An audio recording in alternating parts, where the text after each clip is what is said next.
Kyk, ander mense noem ons dit nou name and shame. Ek noem dit name and facts. Dis hoekom ek alles op video afneem, sodat niemand vir my kan sê, ek het alleen gepraat nie. Dis hoekom ek die dagvaarding en al hierdie goed van die sheriff en die goed, waar Absa my mos nou dagvaar, op video afneem.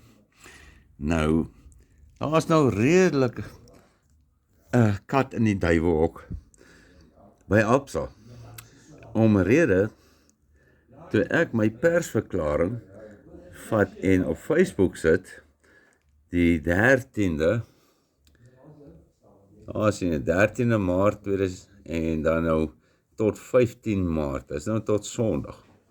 So van Vrydag tot Sondag, het 1,35637, 1,035,637 mense hierdie goedjies geview.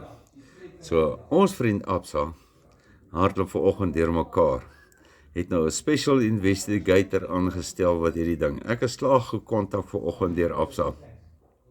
En hulle ondersoek hierdie saak nou verskriklik. En my ding was dood eenvoudig, ek vra 'n klomp vrae.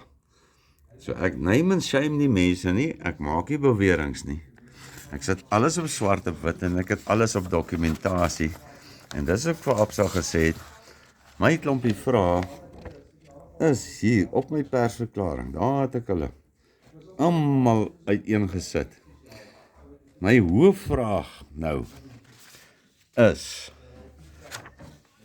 dat 'n persoon wat die dokters 3 weke oorgee om te lewe, besluit Absa nee, ons gaan intimidasie taktiek gebruik teen hom. Ons gaan hom laat nog steeds arrest. Ons voel niks vir sy gesondheid nie.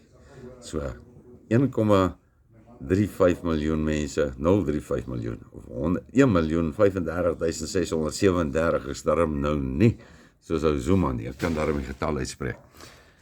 Mense, op die eind van die dag vir Absa te wil sê, en dan kan ek net vir julle wys, dit is nie 'n hoax ding nie, dit is my profiel, daar is hy. DR Burger, daar is my profiel, en daar is die goed. Ok, so alles wat ek noem, is name and facts. So, kom ons kyk wat sal spring uit die hoed uit met Absa.